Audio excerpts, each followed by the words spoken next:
So, eto, ano ba yung kailan, wag na nating i-dive in kung kailan kayo naging sexually active, pero what do you think is yung okay sa inyo, safe to say na, okay na ako to be sexually active? Ay, hindi, kinuwento lang pala to sa akin. Naalala ko lang. Ni kwento. Jack. Oo, ni Jack. Kasi yung best friend ko na si Jack, ano yun eh, close na close talaga kami nun. Kaya alam na alam ko yung story. Okay. So, nung high school kasi siya, parang sa friends namin, parang unti-unti ng, syempre all boys kami. Na parang, uy, ganito nangyari sa akin, ganyan. Solid pare, good shit, ganyan. so syempre, parang nung bata si Jack, yung best friend ko, na-curious din siya na parang, ano kaya yun, ganun. Grabe, napapanood ko lang yan na-experience ng mga kaibigan ko. Okay. Pinapanood mo lang.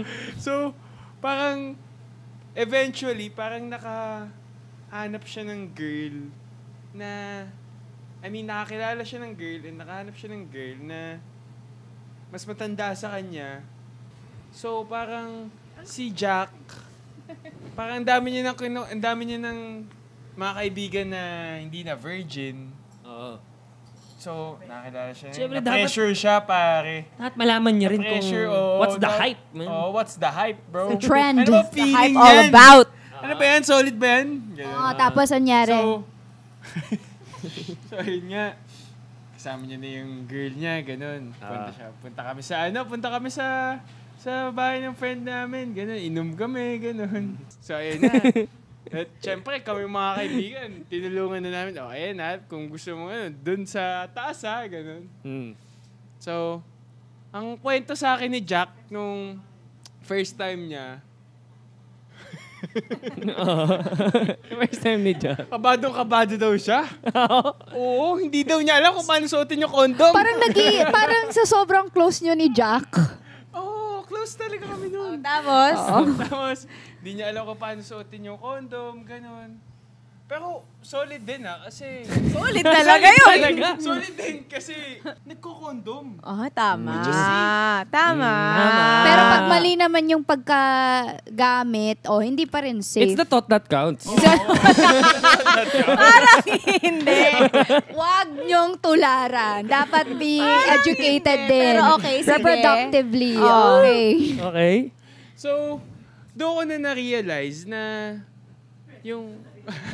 Na-realize ni Jack Na-realize na ano? Doon ko na na-realize sa pinag-uusapan natin okay. ngayon na parang ang laking factor ng environment mo sa kung kailan.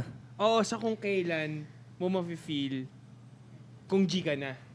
Yes ba? Okay.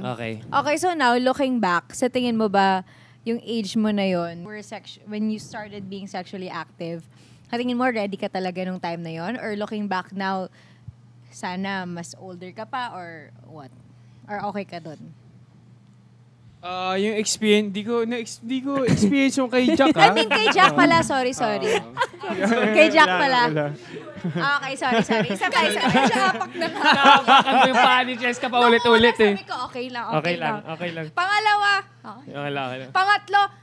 Sabi niya, Okay, sorry. Okay.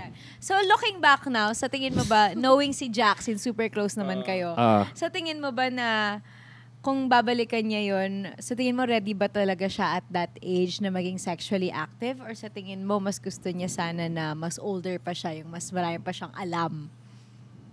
Hindi, siguro feeling ko, tama lang na na-experience yun yung 16 na yun. Kasi, di ba sabi nga ni Sir Astro, start now. Sabi niya, start yesterday, not now. Start young. Kasi ibang usapan na kapag matanda mo na ina-explore yan. Teach a child how to fish so that he will